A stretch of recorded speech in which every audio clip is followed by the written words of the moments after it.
Monday, May 4th. I'm Rim. I'm Scott. And this is Geeknights. Tonight, typing.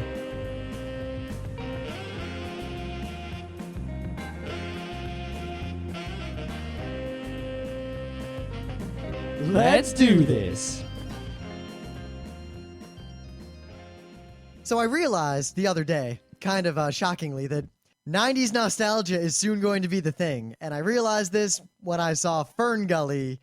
Suddenly everyone on the internet was talking about Fern Gully. I think because it was on the Netflix On Demand all of a sudden. And we all remember. Are you sure Fern Gully is 90s? I'm pretty sure that was a 90s movie, Scott. I'm just going to check. It had a surfer guy named Zach, and it was about the rainforests. Uh-huh. There is no way that movie wasn't made in the 90s. Wow, I can't find it on IMDb. What the fuck? There's no way it's not in IMDb. Not that it was a good movie. Oh, there it is. It was one word. That's why I couldn't get it. Okay, Fern Gully 1, 92. Fern Gully 2, what? 98. The Magical Rescue. Wow. Oh, there's a trailer. We don't need to watch the trailer. I mean, I saw The Land Before Time 7. I don't need You saw The Land Before Time 7? I'm going to find out how many Land Before Times there are. Here I go to Wikipedia. But it just... it wasn't that long ago. Someone in the crew brought up something about the nostalgia culture. How come it was all 80s nostalgia? Or is the next generation not going to be full of nostalgia? And then we all kind of pointed out that we're right about that time where it's going to turn into 90s nostalgia because our generation, the late 80s, early 90s, are getting to the age where the 80s nostalgia came out when those people hit our age. Okay, according to Wikipedia, on the Land Before Time series page, because if you just go to Land Before Time, it talks about the first movie, but there's a Land Before Time series page on Wikipedia. What's it say about Petrie? He was the man. It doesn't say anything. It says that there were dun, dun, dun, dun, dun, in dun, current dun, dun. existence, there are 13 Lands Before Time. Jesus! And next year, well, in 2009, Land Before Time 14 will exist. What? It's not like they can avert the apocalypse. I think it might be something that's like someone is paying to keep going in order to train animators or something. I don't know. I mean, it's like you can break. I think that's my guess is you can break into the animation industry. It's like you get on The Land Before Time and then you can work on something else. Maybe The Land Before Time is like hentai in Japan because half the great voice actors we know started out in hentai. Oh, it could be something, yeah. Ever since I found out who the rape man really was, I've just been disillusioned. Anyway. So I started a new work today. Yeah, Scott's gainfully employed. I was just a month ago. This isn't. In fact, it's more rare for me to not be gainfully employed. Yes, but it has been a change of state. I mean, it's kind of like Manchester differential, where we only update when there is a change. You mean like Git? Anyway, it only writes down the changes. It doesn't make copies of the whole thing. Well, actually, Manchester differential also has an automatic mid-bit transition. So technically, you have a fake update every second, but then, anyway. Right, anyway. So, there are things to say about the new work, but, pertaining to the work itself, I can't really say anything. But pertaining to the meta of the work, they didn't give me too much choice in machinery. So my choices are pretty much desktop Dell, which was, which I would have gone with because I had an Optiplex at my last job and it was fantastic, except for the fact that there might be some working from home action going on. So it has to be some sort of laptop action, right? With some sort of a docking situation like there was at my 2 jobs ago. So I wanted a Lenovo X300, but that probably wasn't going to happen. So my choices are pretty much like Dell laptop or MacBook, right? So I'm like, well, whatever. It's for work only. I'm not using it for my shit. So as long as it, is good for the work, it doesn't bother me, So the other guy was using the MacBook, and apparently the MacBook Pro doesn't come in 13-inch. It only comes in 15 or 17. Yeah. So I was like, well, fuck that. So I got the 13. And I could probably do a whole show just talking about it because I've never really used an OS X as a desktop for an extended usage. I mean, I can say way, way back, in the kind of early days of Geeknights. Remember when I still worked at that hospital and I bought that Mac Mini and I was like, yeah, fuck Linux, fuck Windows, I'm going Mac. And while it could not podcast and it could not play games, it was really pretty and slick for everything else I was trying to do. Well, I mean, it seems like, for everything that there is that's bad about it, there's something else good. Like, for example, right? They have, on the new ones, they got this giant touchpad that is a button, right? And there are some things I don't like about it. Like, pushing it in is a little harder than pushing in, like, a separate button, like on my laptop. So that's annoying. And it doesn't have 2 buttons. But it does have ways that you can, like I set it up so if you push the bottom right corner of it, it is a right button click. You see, stuff like that. But for every bad thing like that, there's a good thing. For example, if you put 2 fingers on it and slide around, you can scroll up and down. Ah. And if you put 4 fingers on it, you can do the expose by going up or down. I'm going to pull a Luke here. There is a sexual joke that could be made that I'm not going to make. There is a lot. So that's pretty cool. Scott, what happens if you do the shocker to it? I don't know. But there are actually little videos in the preferences, in the control panel showing you, like the control panel for configuring it has video showing you how to use it. Anyway, there's one annoyance that is like the annoyance I cannot beat. And it is like this incredible constant annoyance. And I want to call out and see if anyone can help me with this, because it's not the kind of thing that's easy to search Scott, for on Google. I swear to God, if you say it's a Mac, how do I change that? No. Okay, so here's the problem, right? All right. Okay, caps lock key is useless. Everyone knows this, right? If you use caps lock key, you're stupid. Except for very, very rare circumstances. Well, that's simple. Data entry. Right. So because it's, even though you might have an occasional legitimate use for it, there's no reason for it to be right there in an incredibly easy to hit position. You want the keys you use the most often to be in the incredibly easy to hit positions, right next to your home row, You want the rarely pressed keys to be far away. So I always, and you should too, convert caps lock into control. I found 4 programs you can pay for to do that. No. What? That's stupid. No. I just did. Anyway, you can turn caps lock into control in the Mac OS X control panel. There's an option. I did it. Okay? All right. Obviously, there's something wrong. Obviously, yes. I'm explaining this situation is here. Is it sticky? No. It's a complicated situation. It's not something stupid, all right? Okay, so in Firefox, right, on Windows and Linux, all the keyboard shortcuts are like Control-T for a new tab, or Control-N for a new window, or Control-Tab to change tabs, right? That's awesome, right? In Mac, all the keyboard shortcuts in Firefox are Command-T, Command-Tab, Command-N, right? Replace Control with the Command key, right? Not a big deal. So I changed the caps lock into Command instead of changing it into Control, right? That's cool. The problem is, on the Mac, in, say, the terminal application, or Vim, or just about anywhere else, it's still Control. It's not Command. So I have to constantly freaking go into the menu. Like for Firefox, I need it the caps lock key to be Command. But everywhere else, I need the caps lock key to be Control. And there's no way to do that. So either I have to use like this Command key that's in a weird position for all the Firefox shortcuts, or I have to use like the Control key that's in a weird position for the everything else shortcuts. Okay, so I found this forum post where someone has the same problem, but they ask it in a very different way. I installed Firefox on my Mac. My new Mac, by the way. It's awesome. I really like it. But for some reason, all the Control shortcuts don't work. Why don't my Control something shortcuts work? I don't think he realizes. Right, I knew that they were Command. I don't think he realizes the first response works fine for me. Yeah, see, reply, what are you using? Reply, Windows. I don't know.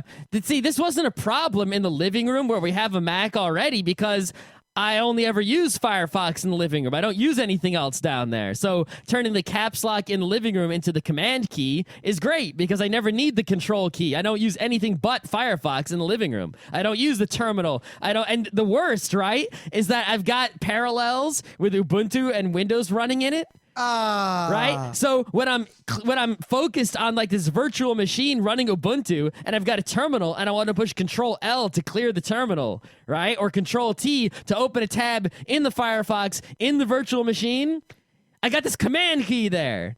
So I think the optimal solution would be to set the key to be Control, because in everything but Firefox, I want it to be Control, right? So then wouldn't just I need to Firefox?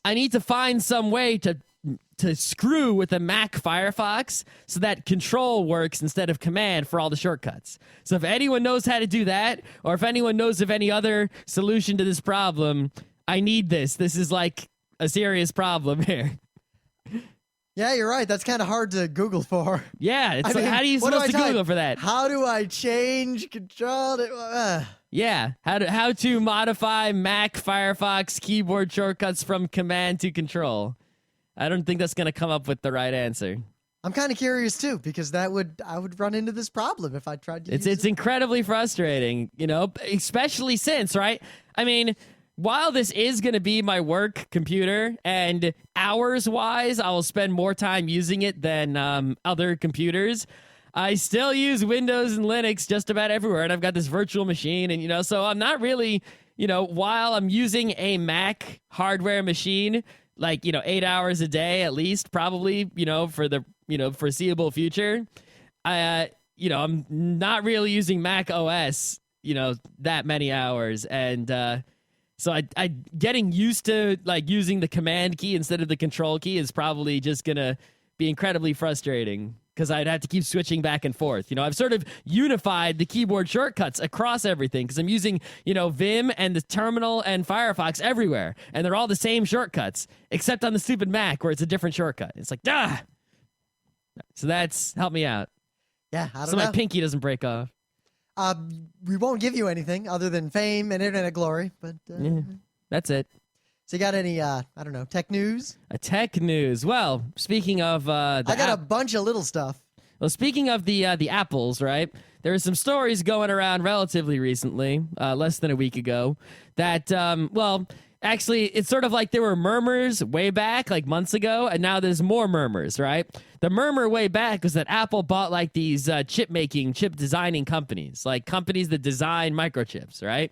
And more recently, they've started to hire, you know, microchip designer people.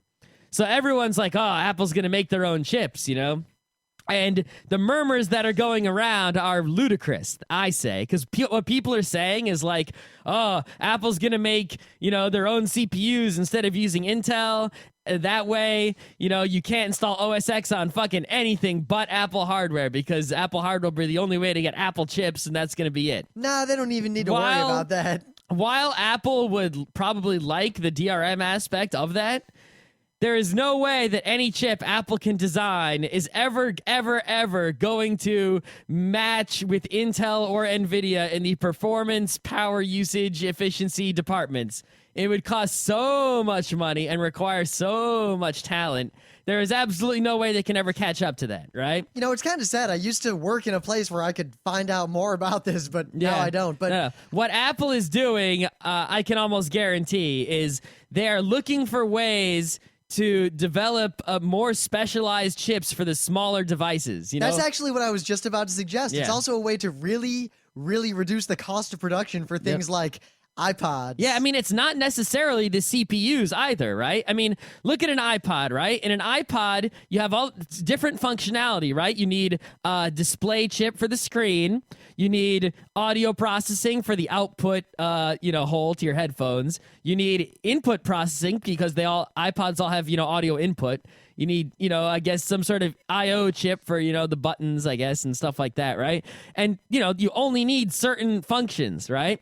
So you can, put a CPU in the iPod, right? And then, put some software and some firmware on there and you're good to go. But if you can somehow manage to make a chip, that in hardware does the things the iPod does and doesn't do anything else and is incredibly specialized to those functions, MP3 decoding, video decoding, et cetera, et cetera, et cetera, you can make the iPod a fuck lot smaller, more efficient, etc. I don't think miniaturization itself is going to be the concern, because if you actually touched the newest Shuffle, Well, not just smaller, but also more I'm thinking- efficient in the electricity and That's the battery exactly what I'm life, thinking. and I think we're going to in see pretty much every department. I think we're going to see a lot more battery life if they make their own chips. Yes, the iPhone battery life. Of course, the other thing, I did see a lot of rumors about, where is Apple going to build their fab?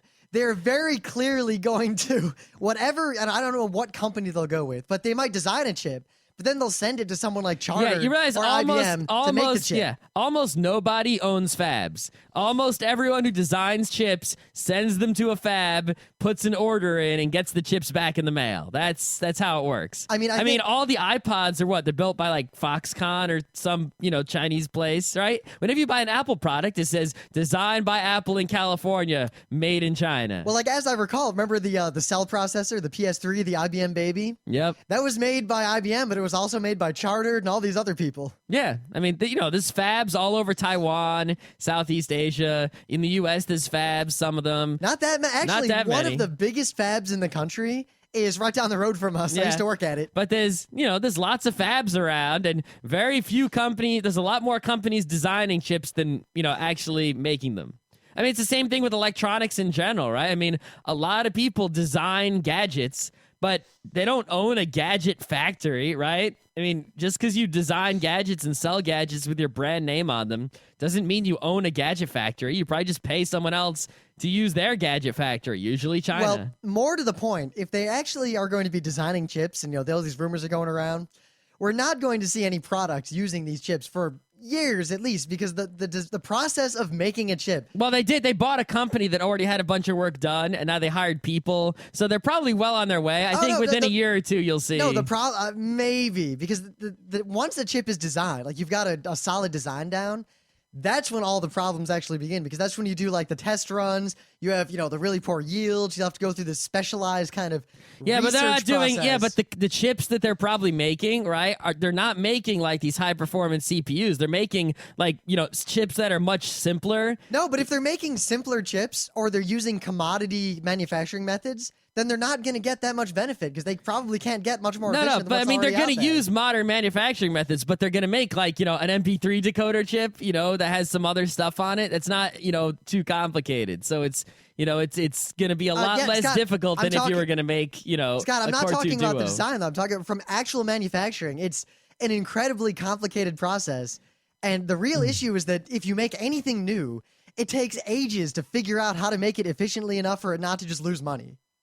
Yeah, but you're not making it, it's not like, a Core 2 Duo, all right? It's an iPod chip. It's not that, it's not as big a deal. No, Scott, what I'm saying is that if they use kind of the tried and true manufacturing methods such that they could start rolling these out more quickly, then they very likely can't do anything particularly advanced, and I don't see them doing anything that would be a noticeable improvement. Well, on the it's a consumer noticeable side. improvement because what they'll be doing is what Apple has always done, right? Ever since the Apple II, which was right now, the iPod will have 3 chips in it, and the next iPod will have 1 that does the work of all those 3.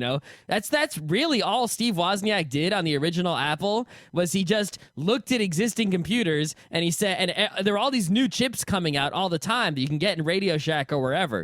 And he's like, hey, this new chip that just came out does the work of those 3 chips. And he just kept doing that over and over again, and the result was the first Apple computer. So I think that, there aren't these new chips coming out that does the work of, the 3 anymore, at least not as rapidly, because people have sort of settled into just getting a CPU and doing everything in software with very few specialized hardware chips. So what they're going to do is they're going to do what Steve Wozniak did way back in the early 80s is, make a chip that does the work of 3 or 4 chips that are already in the iPod. See, I guess if they do something like that, I don't think we're actually going to see any major improvements in their technology. All we're going to see is they charge the same amount of money for the iPod, but it costs them a lot less to make it. They could be that too. I'm pretty sure that's the they're pretty direction much they're going by in. making their own chips. They're pretty much getting all of the benefits that we have described and the only cost to them is the cost of designing the chips. Well, this is kind of the common thing for any time the economy is slow, especially now where Apple, their sales in a recession and this sort of thing, people won't buy the $400 Well, iPod the as thing much. is, Apple's doing better than They are, Yeah. but now is the time to invest in R&D, especially when it's cheaper to get R&D Oh, done. absolutely! This is the R&D time. Yes, so Apple's looking forward, and I'll bet they're just trying to lower their costs. And I don't think anything of note is going to come of this, except for the fact that Apple profits will increase in the long run, at least for 2 years. And maybe after that time, they might have some sort of advanced chip that does something cool. Plus, when they do make these chips, they don't really advertise like, hey, this is what chips are in the iPod, right? You're only going to find out like if they've done something like after Engadget busts an iPod open and says, hey, there's only like one chip in this thing. What the fuck? Well, see, that's the initial stage. My bet, stage one is just, have a cheaper manufacturing process, sell the $400 iPods, but make a lot more money off of them, which is... That'd be funny. You open up an iPod, and it's literally a headphone jack, a screen, a chip, a battery, and a flash thing, and that's it. But then, maybe, if I were Apple, my long-term strategy would be that 2-3 years from now, I suddenly have, the Intel brand, the little logo, the AMD little logo. I would have the Apple chip logo. I'd call it something cool. I would put that sticker on all the stuff that used it and just charge twice as much for those things. Not bad. Regardless of whether or not the chip was actually different. I can't malign Apple too much, though. No. Someone else also said that, because like right now, a lot of the chips in the Apple products are made by, competitors. Like I think like Samsung makes some like flash that they use. It's like, but Samsung also makes MP3 players. So by making their own chips, maybe even making their own flash and, and such, they can avoid some of that, conflict of interest in that department. And also, sometimes Apple like wants to order stuff and, they're sort of held back and their supplies are limited or whatever because, people can't keep up. Well, it's not just So can't maybe keep by- up. It's yeah. that there are two basic paradigms of manufacturing for chips. And this applies generally to industrial stuff. But not just chips, flash and other parts. Like I just said, this also applies broadly to general industrial manufacturing. But there's either the kind of commodity, you create a whole bunch, store it in warehouses and ship it out, or the so-called just-in-time manufacturing, where you are manufacturing things to be shipped directly to the people who will use them, and you never carry an inventory, which, of course, is much higher risk for the people downstream, much lower risk for the people upstream. Mm-hmm. But yeah, I think, Apple might be doing something there to, help its flow. But speaking of a conflict of interest, remember way back, I forget what show it was, but we talked a lot about how cable providers are in this conundrum where on one hand, they provide TV, and on the other hand, they provide internet. So they have this automatic conflict of interest between two competing media that they have an interest in both of them. What do? They're kind of screwing one or screwing the other, and they're working to the contrary aims of all the consumers. Yeah, it's like if you were simultaneously, I don't know, an ISP and a newspaper at the same time. It's like, by letting people go to news.google.com, we're also making our newspaper business go down. Well, there's an article on Slashdot talking about just that so we broke the news first.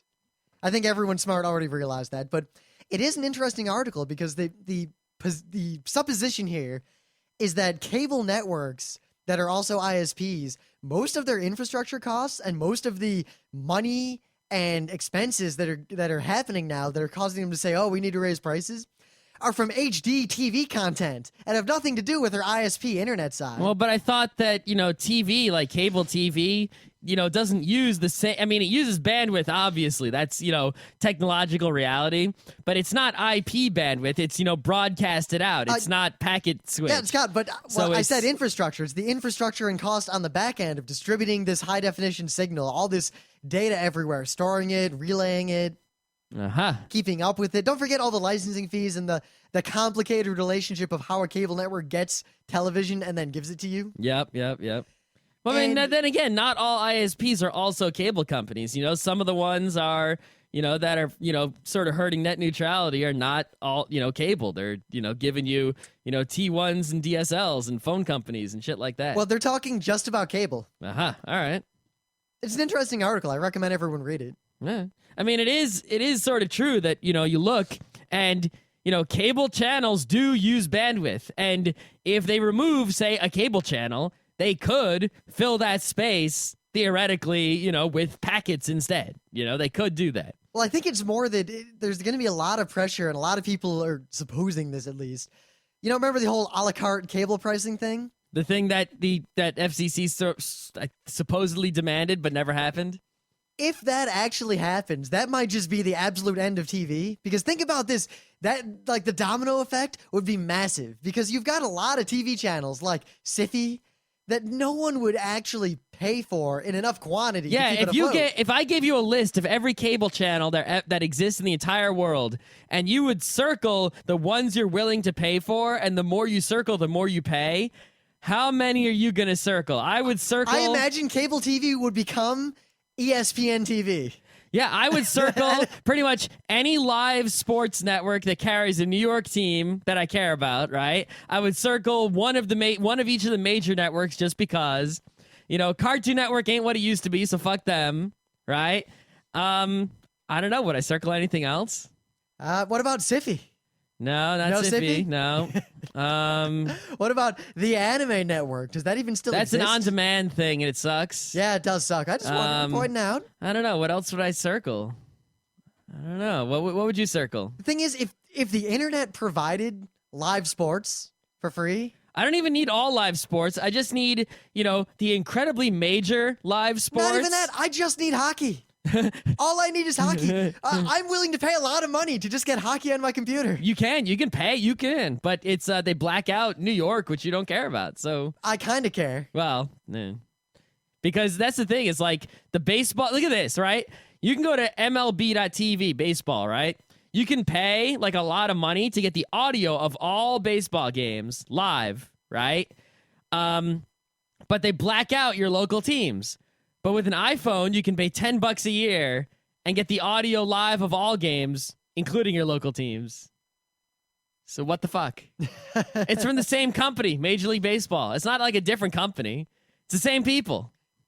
See, I don't know what sports is thinking because they haven't embraced the internet yet.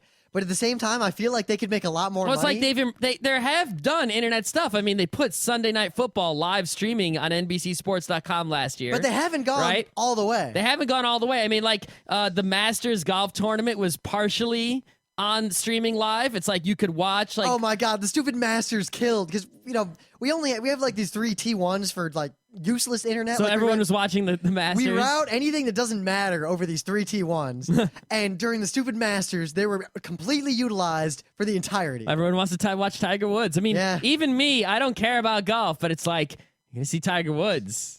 But plus, look, Gotta fucking watch that. Different sports have embraced it to different degrees too, and it's this complicated give and take. But NCAA basketball, they put the whole tournament live streaming. I think the bellwether is going to, if we start seeing a shift toward ubiquitous sports coverage that is easy for people to get to and not too expensive on the internet. It would make sports a lot more popular. More to the point, I think a lot of sub-popular sports, the less, like hockey and F1 and all those things. Oh, F1! If F1 was streaming on the internet, oh my gosh! Not only would they get a big boost, but I think that is the canary for the absolute end of broadcast television. Oh, definitely, absolutely. Like, I think that would just destroy it because everyone wants ESPN. And The one thing about sports, though, right, is that simultaneously with what we just said, sports are like the only thing that really needs to be in HD. Like the difference between HD hockey and non-HD hockey. If you look, I mean, normally like people look at like an HD movie and a non-HD movie, and they're like, sometimes they can't even tell the difference.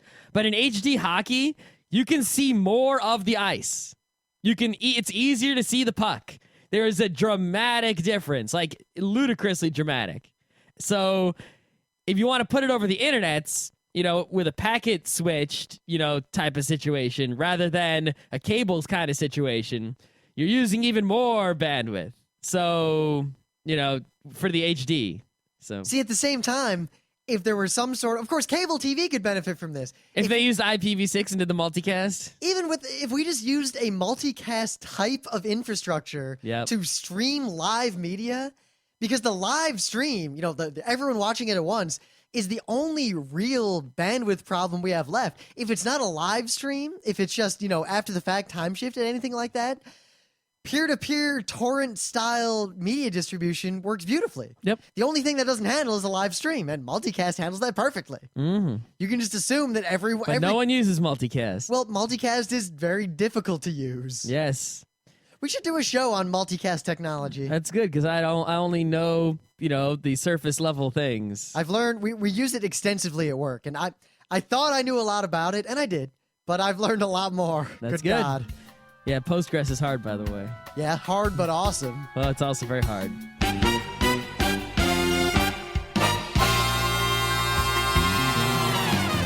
But speaking of hard things of the day, Oh, thing of the day. you got a thing of the day? Well, do you remember a while ago there was this manga guide to databases? I do. In fact, it was on Slashdot recently again. Really? Again? There was something to it. I saw it just a little while ago, and it reminded me. Well, it's been around for a few months now, but it's basically someone made a little manga book, and it was a guide to databases. So it's an educational manga about databases, and it was cute. I discovered something called Ubuntu. It is a manga guide to Ubuntu. Ubuntu. So how can that not be? How can that not be the thing of the day? Wow, there's an inside joke that disappeared. I know, right? And the thing is, I'm looking at like the arts, pretty good for something that's like educational or whatever. And it was, originally done in Japanese for Japanese people and is now translated to English. And it's like totally awesome. I think there's a big market for this. I hope that a lot of Japanese people use Ubuntu. I hope artists get together with their tech friends and make more stuff like this. It's funny because I'm looking at this drawing of like some girl sitting at a desk with a computer, and she sort of got this like look. And like if you look at her speech, it's all like Japanese characters, but there's words like GUI, Unixer, Windows, OS, Slackware, Open Solaris ?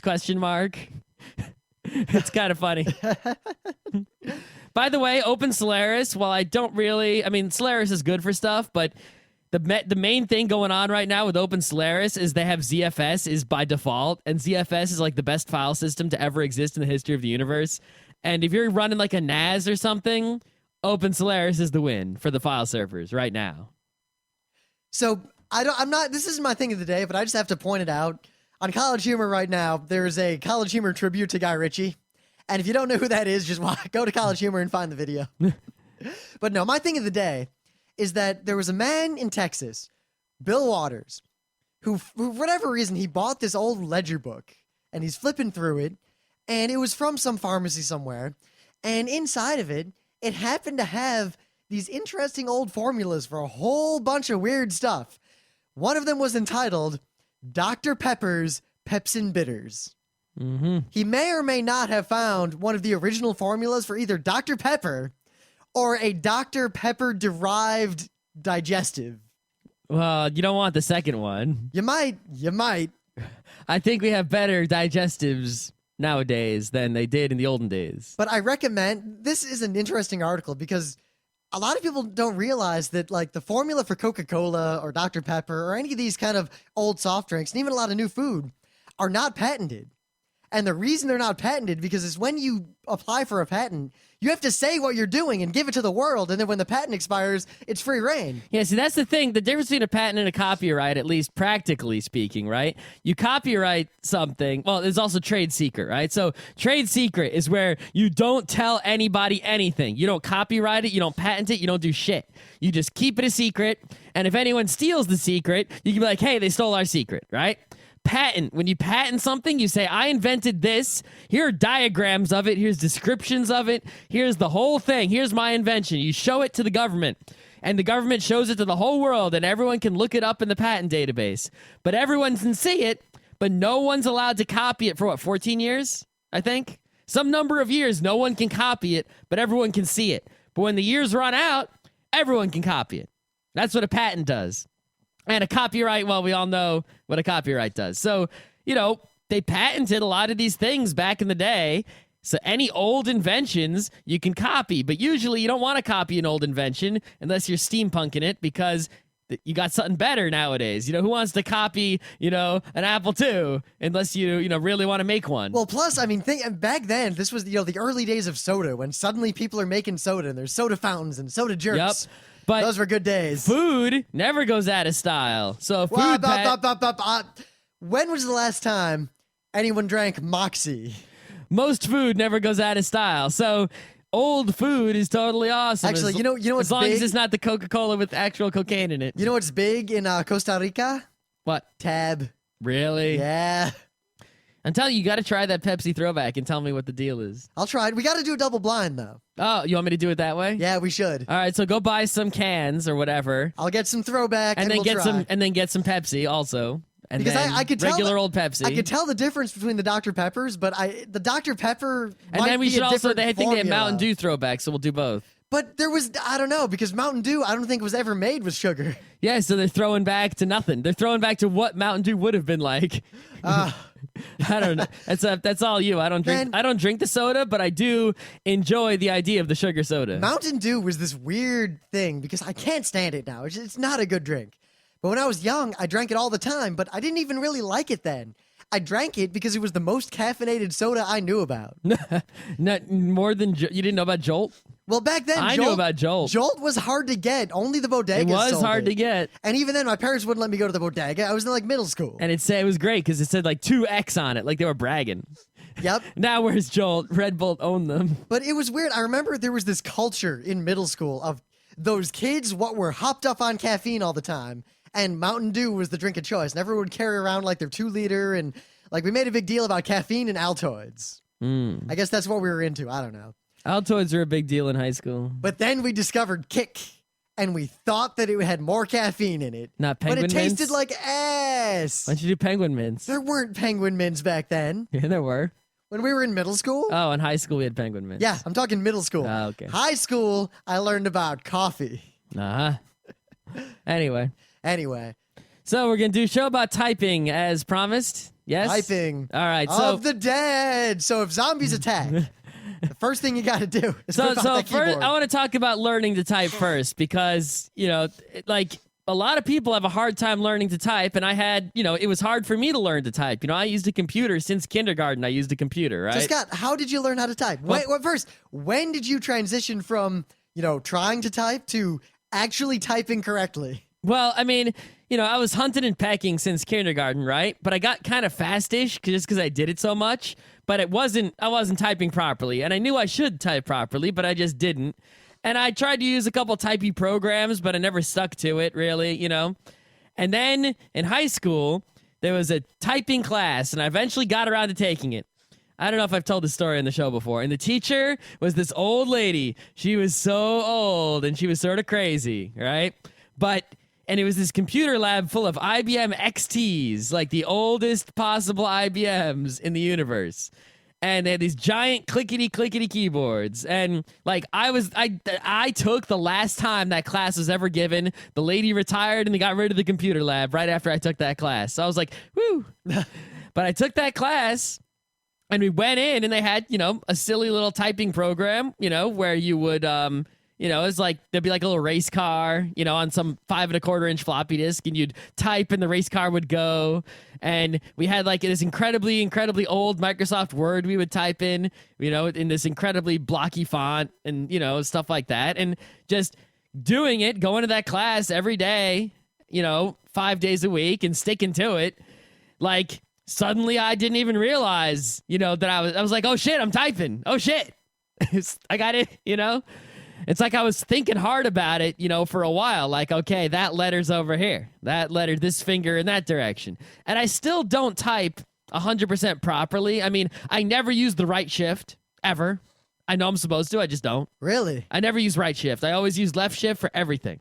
So if I'm like going to type an uppercase A, I'll move my ring finger all the way over to the A, Also, like up in the middle area, up in the top, in the middle where the index fingers go, like in the TU area, I'll like, sometimes my fingers will cross over to the other side. It's like I'll use the left index and I should use the right index and vice versa sometimes. And also the numbers above, the numpad numbers I can type, I take my hand and put on the numpad. I can type like crazy. But the numbers above the letters, I have to look sometimes or feel around or I'll hit the wrong one sometimes. But other than that, I type, according to correct typing ways. With the home row and everything. See, I never really took typing classes. Like, they had it in my school, and when I was in, like, 5th grade, we had to do these kind of exercises. They had this thing called computer class, and I think that was when I realized that pretty much no one anywhere near me in the world at that time knew anything about computers. I learned that in kindergarten when, I could play word Well, munchers, remember- but the teacher didn't know how to play word munchers. I never owned a computer of my own And I found the word munchers debug menu. until my 486 SX2. 486 DX4. But, well, I guess, my Atari. But anyway. But I remember Atari 7800 is not a computer. they would technically it is. I guess, yeah. Okay. They would take me My into this room. Timex was a computer. We'd all go into this room, and it had all these old computers on the wall. And everyone would sit at a computer and log in by typing your name, but my name was screwed up because there's a space in my name, so I would only type the first 2 letters. If I typed anything else, it would crash. And then it would ask us questions like, what's 4 plus 5? What color is this? What color is that? And every now and then, it'd be this typing exercise, which was just type the sentence you're looking at, and if you don't type the right letter, nothing happens. Mm-hmm. And it was awful. I didn't learn how to type. That's not going to help you learn to type. No. Not at all. When I really learned how to type was when I finally got my computer, and I got online, and I was hanging out in Prodigy chat rooms. Oh, shit. And I wanted to say stuff to people, and I had to say stuff quickly, or I'd get left behind. I learned how to type very, very rapidly just by actually having to type to do other things. I find my whole life, and I think this applies to all technology. If you want to learn a technology, don't try to learn that technology. Try to do something with that technology, and you'll learn it as a course of just doing it. But the other thing is, if you, a lot of people they'll say, I want to learn Python or something, right? So they'll be like, okay, and they'll go about learning it. It's like, no, that doesn't work. You need to have a need for it to learn. It's like, I want to learn how to swing a hammer. Well, I hope you have something you're going to make that needs hammering, and it has to be something you actually want to make, and not just, some board with a bunch of nails in it for the purpose of hammering. It has to be a real thing that you want, so that requires you to learn the skill. If you're not required to learn the skill, it's going to be very difficult to learn the skill for reals. Now, the other thing, something I've realized, right, is that, it's funny that you talk about how you learn to type from a chat room, right? But if you look around the world today... The majority of people don't. Well, I think what it is that, we talk about, like, AOL speaks, like LOL, or text speak or whatever the fuck you want to call it. Basically, not typing properly, not spelling things, just using, like, the letter U instead of Y-O-U. I always felt, even when I was a young kid, I always felt like people who typed like that were just solving a problem in the wrong way. Like, here's the problem. I cannot type fast enough to say what I want to say quickly. Solution? Type shittier. Yeah, I mean, I sort of realized, people sort of get this idea that text speak, AOL speak kind of typing, where you leave out all these vowels and you use the letter R instead of ARE, is because of bad grammar or lack of intelligence. It's not. It's simply because of bad typing skills, all right? And it has nothing to do with age either. I mean, my grandma, right? She doesn't know how to type. She can't type for a hill of beans. And the only thing she really knows how to use is, GAIM or Pigeon to IM people. That's all she knows how to do, right? And she refuses to learn anything else. So we just sort of given up on her, and she's stubborn and impatient. But when she types, she'll type like the letter U. And it's not because she's some 13-year-old kid. It's because she wants to send you the message quickly, and she can't type. And, even an old person will naturally arrive at that solution without, hearing of that solution from anyone else. She wasn't influenced by anyone else typing like that to her or seeing anyone else talk like that. She arrived there on her own. When you're typing on like a cell phone, and it doesn't have a full keyboard like a BlackBerry, or even if it does, it's hard to type.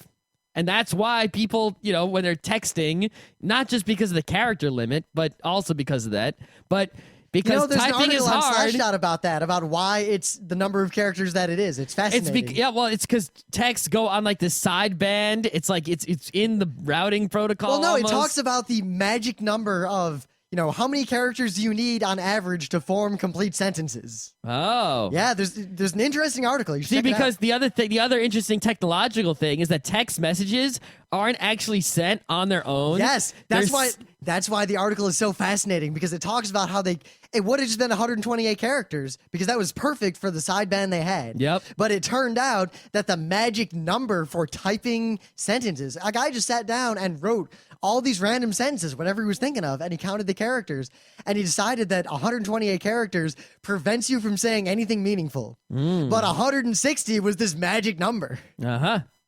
Yeah, but yeah, I didn't read the whole article, so Yeah. I'm going based on Slash. We'll shot talk there. about text messages themselves. We should do a show. I don't know. Separate show. Yeah, whatever. But one thing I really find interesting is that when I first got online, like really, not Prodigy, you know, and all those chat rooms, the BBSs, but when I got ICQ back in the day when, while there probably were shitcockers, there weren't nearly as many because there was a barrier to entry. And I'm not saying the barrier to entry should come back.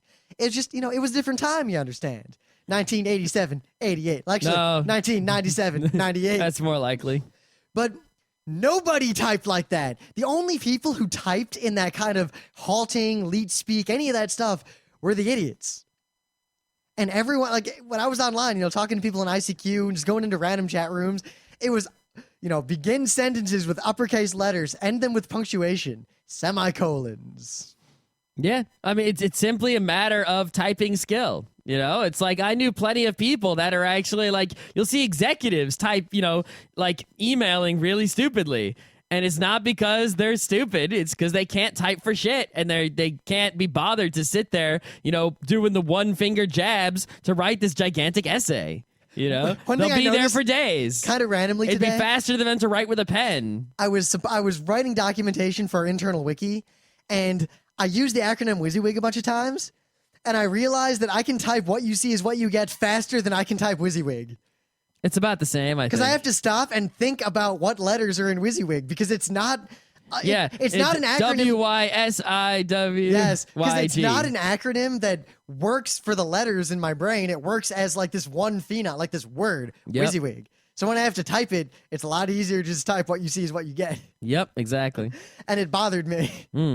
Now, something else about typing, right? I mean, we've done shows on keyboards before, but like I said, I learned on the IBM XT, and I actually think that if you're going to learn to type, you should try to find an IBM XT keyboard, which it is possible to make an IBM XT keyboard work with a modern Or an computer. equivalent. I mean, I have the DOS keyboard. That's pretty close. I love this thing so Right. much. And the main thing about the reasons the XT or a similar keyboard are good for learning to type on is, number one, the buttons are hard to push down, relatively speaking. They have a lot of tactile feedback. They click, they snap, you know, there's a lot of space between them. The tactile feedback is key if you want to be a touch typist. Right. Because, I mean, have you ever tried to type on a non-feedback keyboard at all? Like one of those solid surfaces with capacitance? Yeah.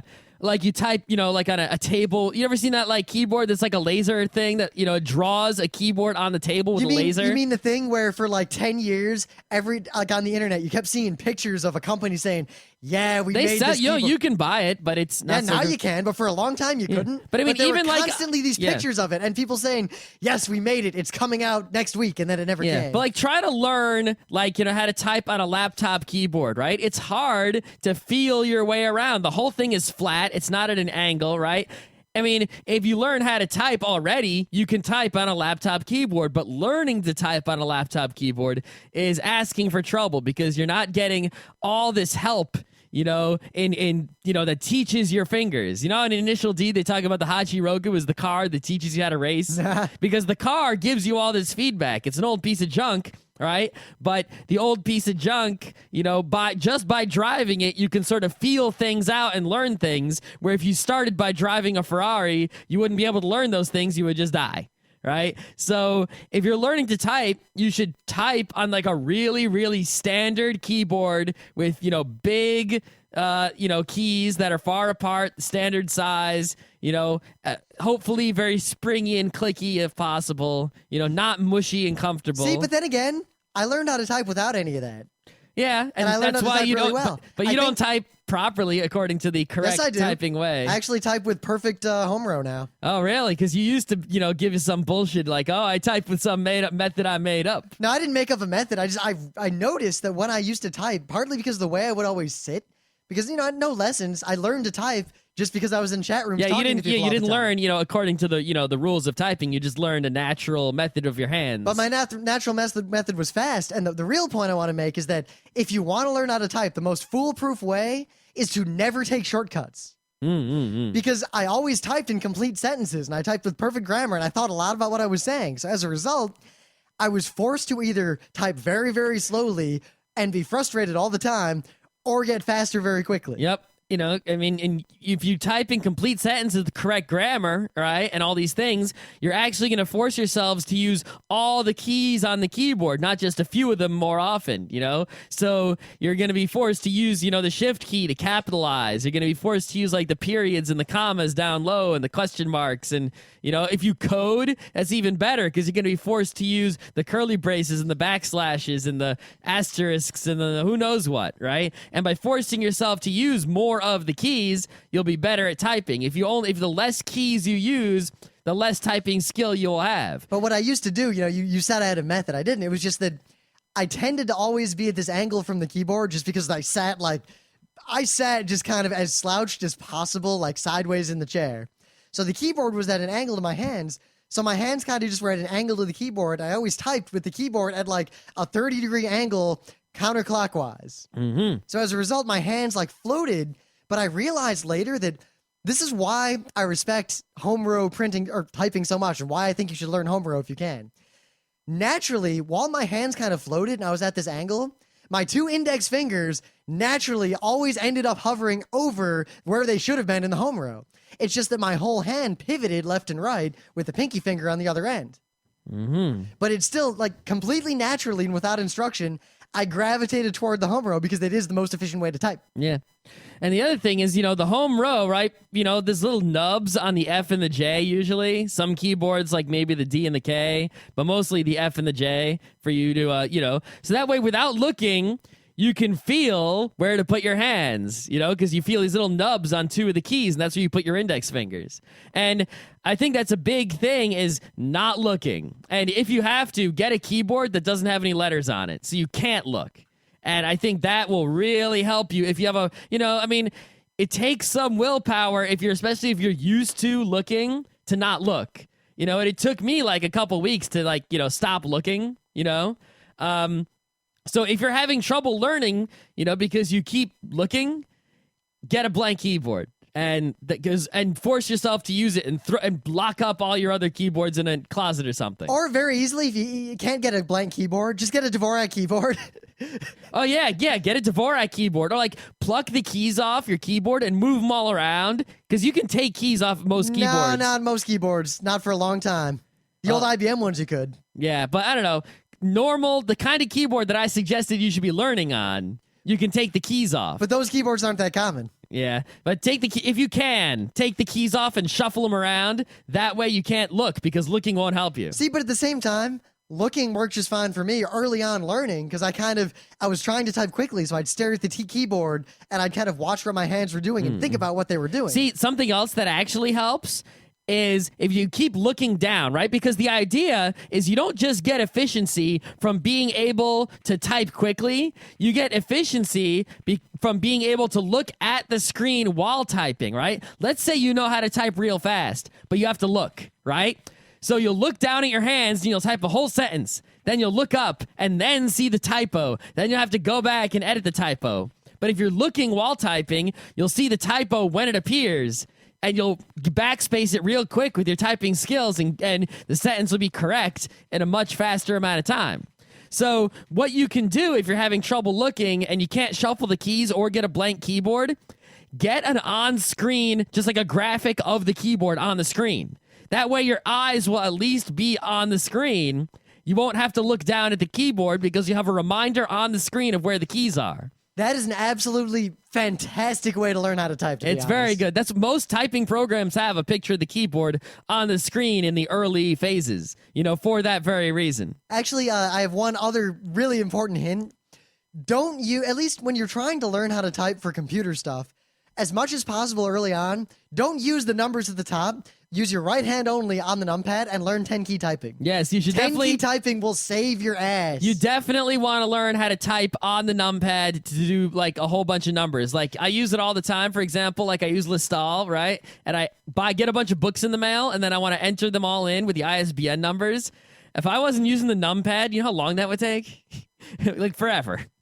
So, Plus, but I use the numpad, and he says like, da-da-da-da-da-da. That's the one thing. I was actually trained in 10-key because my first job was for the U.S. Census doing payroll. So I would type in everyone's timesheets. Yeah, I mean, a lot of keyboards today don't have the numpad. I mean, I don't have a numpad on my keyboard, but I have a separate numpad because sometimes you just have to enter in a bunch of numbers, and if you're going to enter in a bunch of numbers, a spreadsheet or something, the numpad is just so much faster, like times a bajillion.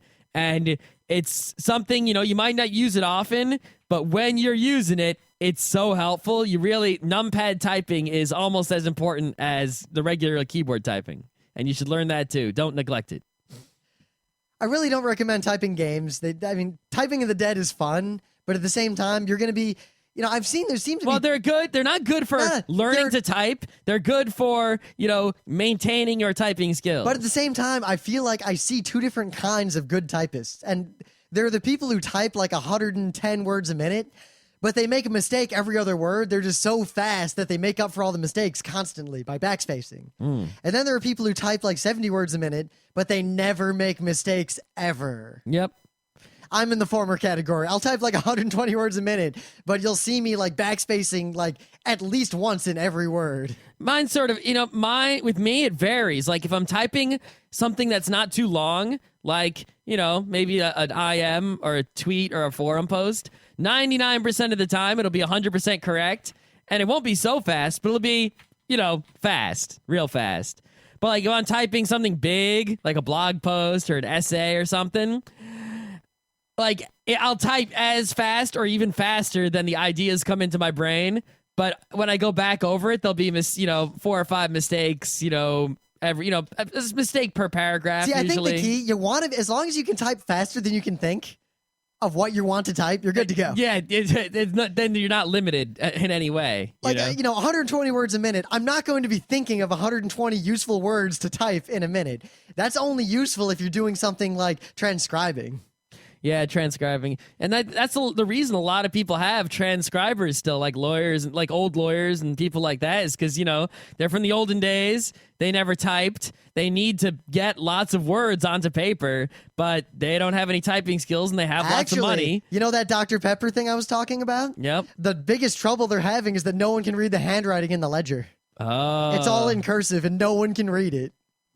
Damn, we can read ancient tablets of stone with Sanskrit on them, but we can't read the Dr. Pepper manual. The way you said that, I expected you to say ancient spirits of evil. Transform this decayed form into legible handwriting.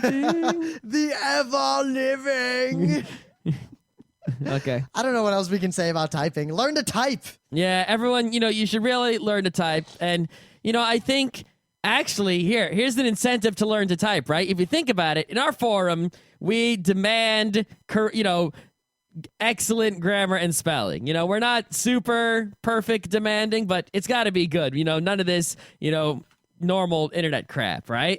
The thing is, the reason that we demand that is not because we, want excellent grammar and spelling, but because if you're forced to have excellent grammar and spelling, you'll be forced to think about what you're typing, and thus you'll make better posts. And if a post is poopy and crappy, you won't even bother. And thus the overall, signal to noise ratio of quality on the forum will be up. But if you learn to type, right, you won't have to think so much about typing a whole bunch of stuff in the forum. So if you learn to type, you can post a bunch of crap and probably get away with it. Because you can have great grammar and spelling in a big long post and type a bunch of bullshit. But if your typing is bad, it's gonna take you forever to type a bunch of bullshit. So it's gonna be much more difficult for you to make low quality posts, especially fanboy posts. So being a fanboy with typing skills, you have this incredible, dangerous power to spread stupidity at greater speeds. Actually, some of the greatest fun I had was that back in the day with ICQ, you could either type and people would see what you were typing in real time, which was the default, or you could have it to where you could type your message and then hit enter, and then it would go, or alt enter in my case. Mm-hmm.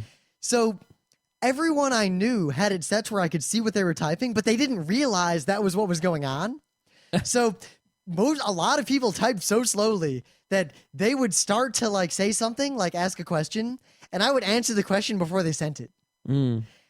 You would not believe the amount of mayhem I could cause. I convinced a large number of people that I had psychic powers. Wow. A large number is 4 or 5, but still. Yeah. You know, I think the other thing to say is that, keyboards, right? I mean, computers have been around for a while, and just about every aspect of them is improved. We invented the mouse. We upgraded to the optical mouse, the laser mouse. We put more buttons on the mouse. The mouse is evolving. The keyboard is evolving a little bit. They're moving the keys around. Some of the keyboards are getting stupid, but really, the keyboard is not going anywhere. And, it's like the mouse doesn't take much learning to, master. It's sort of intuitive in a way. The keyboard needs mastery, and it's not going anywhere. The keyboard's going to be around for a long Its while. longevity is evidence of its efficiency. Yes. The keyboard is not going anywhere. It's been around since the typewriter. It's going to be around for at least another decade or two. Though I do have to say, if not more. Almost every improvement quote unquote improvement I've seen to keyboards is not actually an improvement in my opinion. Like those split keyboards, I feel like all they do is slow you down and hurt your wrists. I have the happy hacking keyboard, and the improvements it makes are the escape key is closer because I hit it very often because I use Vim, which is not useful for most people who barely ever hit escape. Escape, right. %, and S/. There's a control instead of a caps lock, which is nice. Yeah. Of course, do we really need pause anymore? No. Why we don't? And who in the world types in insert mode? Well, the insert key is useful for other things. Yes, but in many things that I do, like if I'm in Word and I accidentally hit that key, I'm fucked. Yeah. That has never been useful to me. No. But like shift insert is paste in some things and whatever. The other thing I really need to get out here.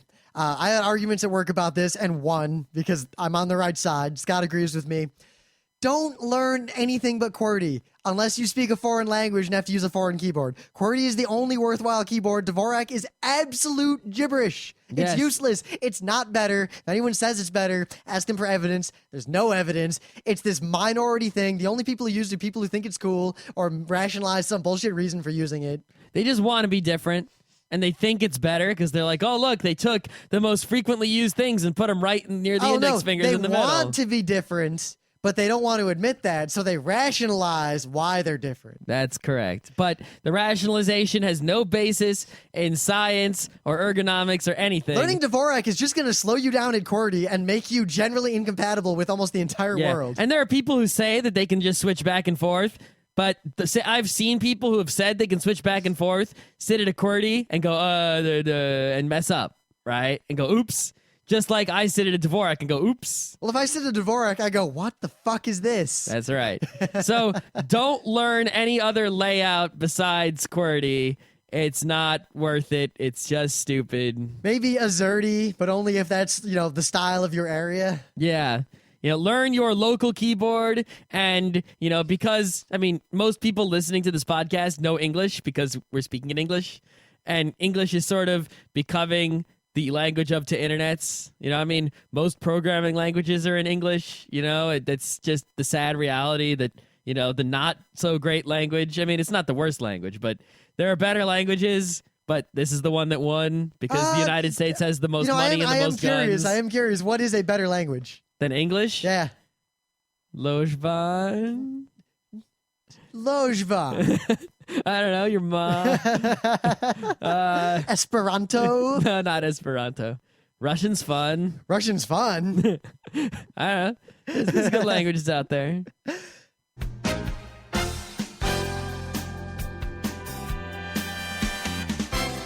This has been Geeknights with Rim and Scott. Special thanks to DJ Pretzel for the opening music.